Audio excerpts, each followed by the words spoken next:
তবে এত বড় অবদান থাকা সত্ত্বেও এখন অনেকগুলো কাঠামোগত চ্যালেঞ্জের মুখোমুখি, যেমন প্রযুক্তিগত সীমাবদ্ধতা, অর্থায়নের সীমিত সুযোগ, দক্ষ জনশক্তির অভাব, বাজার সম্প্রসারণে বাধা, যেটা আপনার মার্কেটিংয়ের আন্ডারে পড়ে, এবং ডিজিটাল রূপান্তরের ধীর গতি।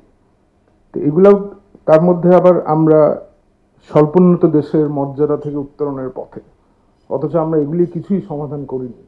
আমার তো মনে হয় আমরা 20 বছর আগে যা ছিলাম এখনো তাই আছি, অথচ আমরা গ্র্যাজুয়েট ঠিকই করছি, তো অনেকটা মানে নকল করে গ্র্যাজুয়েট হয়ে যাচ্ছে মনে হচ্ছে।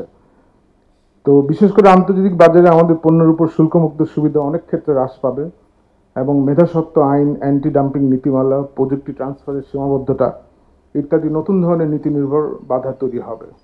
তো সেক্ষেত্রে আমি ঢাকা চেম্বারের পক্ষ থেকে টেকসই প্রবৃত্তি এবং উদ্ভাবন নিশ্চিত করার জন্য কিছু কৌশলগত বাস্তবায়ন অত্যন্ত জরুরি বলে আমরা মনে করি।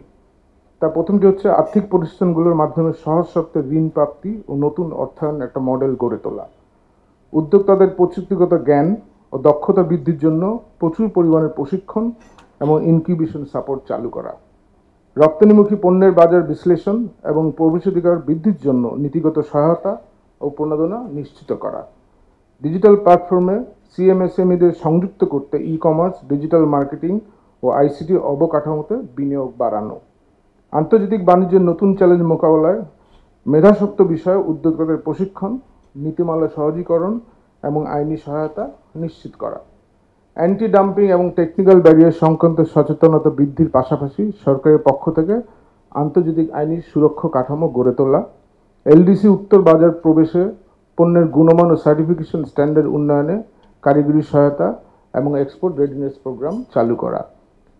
সর্বশেষ, বাংলাদেশের সিএমএসএমই খাতে একটি বড় অংশ এখনও ইনফর্মাল রয়ে গেছে, যা তাদের সরকারি নীতির সমর্থন, অর্থায়ন ও বাজার সুযোগ থেকে বঞ্চিত করছে।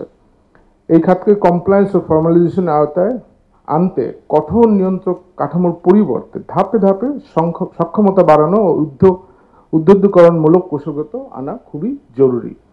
ডিসিসি আমাদের সবসময় এমএসএমই খাতে, বিশেষ করে সরকার, বেসরকারি খাত এবং আন্তর্জাতিক অংশীদারের সাথে ঘনিষ্ঠভাবে কাজ করে চলছে। আমরা বিশ্বাস করি, যদি আমরা সময়োচিত উদ্যোগ গ্রহণ করতে পারি, তবে এমএসএমই খাত কেবল আভ্যন্তরীণ অর্থনীতিকেই শক্তিশালী করবে না, বরং বৈশ্বিক বাজারেও বাংলাদেশের অবস্থান সুদৃঢ় করতে অবদান রাখবে।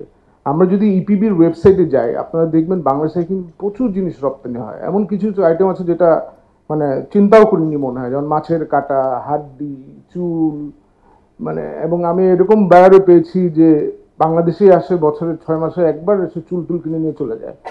অথচ এটাও যে একটা এক্সপোর্ট খাত, এটাও যদি আমরা মানে এক্সপ্লোর করতে পারি, বা এটাকে যদি আরেকটু বৃদ্ধি কিভাবে করা যায় একটু রিসার্চ করতে পারি, তারপরে কিছু মানুষকে ট্রেনিং দিতে পারি, তাহলে কিন্তু সম্ভব। সর্বশেষে আমি এজন্য উপস্থিত সকল অতিথি, অধিকদের, সহযোগী প্রতিষ্ঠান এবং আয়োজকদের প্রতি আন্তরিক ধন্যবাদ জানিয়ে সকলকে আহ্বান জানাচ্ছি যে আসুন আমরা সবাই একসাথে কাজ করি, যেন আমাদের এমএসএমই খাত এলডিসি উত্তর চ্যালেঞ্জ মোকাবেলা করে টেকসই, উদ্ভাবনী এবং রপ্তানিমুখী এক অর্থনৈতিক শক্তি হিসেবে আমরা আত্মপ্রকাশ করতে পারি।